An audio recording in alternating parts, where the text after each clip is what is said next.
Okay, you guys, here's my steak. I have thoroughly cooked it.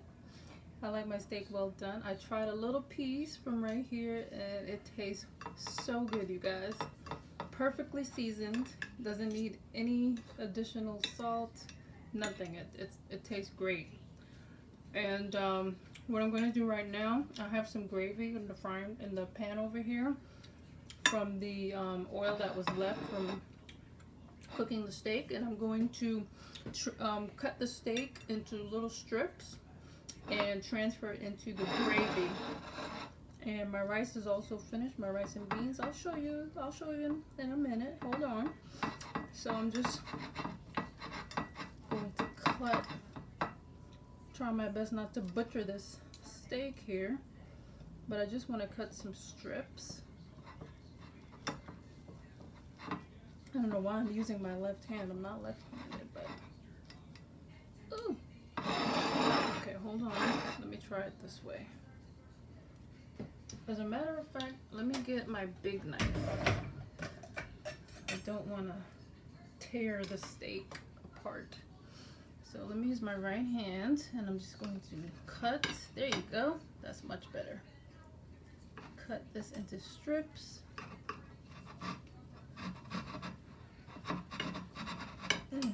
This knife is a little dull, so bear with me. I really have to get a knife sharpener.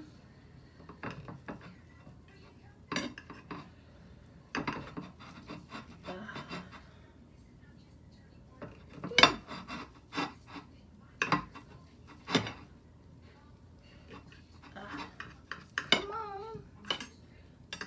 Work with me, Mr. Steak. Trying my best here. With this dull ass knife. Okay. And just a little tip, you guys. While I was frying the steak or searing it in the pan, I did add just a little sprinkling of cornstarch. And the reason for that is the cornstarch, and my mom taught me that tip.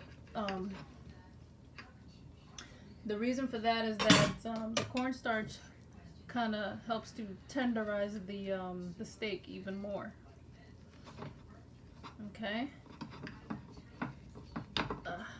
I remember I recently was cooking some steak, some little round cuts of steak, and I forgot what cut of steak it was exactly, but they were kind of thick, and you know, I cooked them the same way I cooked this, and it was just it was so tough, you know. And I tried so many things, and I you know, I turned the flame down to let it simmer, you know, and its juices and everything, and it was just still so tough.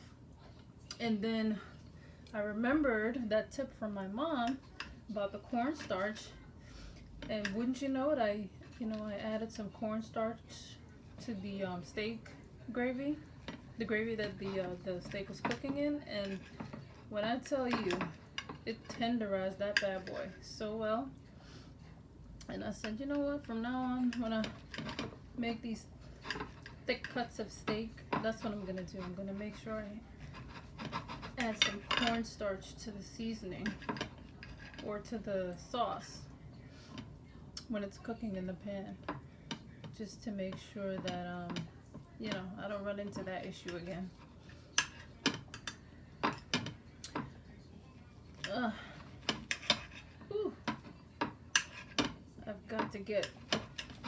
gotta upgrade my knife game, you guys. This took way too long. But anyway, you get the idea. Just cutting this up into strips. Alright.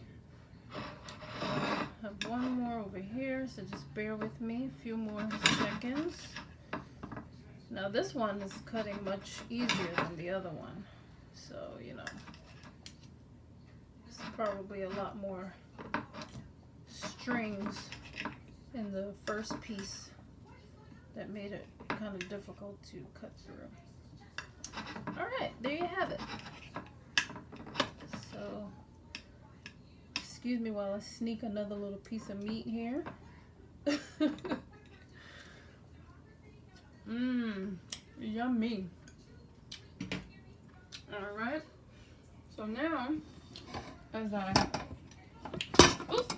excuse me, I'm going to turn your attention to my gravy here. Nice and thick. I'm going to go ahead, put the steak in there, and I'm going to turn the stove back on and just let the meat kind of, you know, mellow out into this nice gravy here. Okay, but that's the steak. So let me cover that up, and I'm gonna turn the stove back on in a second and let it simmer. But here's my rice and peas. Okay. Yeah. So that's gonna be my meal tonight, guys. That's done. Cooked to perfection, if I do say so myself. And I just hope you guys enjoy this recipe if you do decide to try it. And I'm sorry I didn't share the recipe for the rice and beans, but I'll do that another time. But you did see how I seasoned the steak. So, and as I said in the beginning, you know, I was kind of just winging it, trying a different seasoning technique from my normal technique, and it came out really good. The steak has a really great flavor, and I recommend that you try this recipe. Okay, you guys? So until the next time, next recipe, I'll catch you on the next video. See you guys.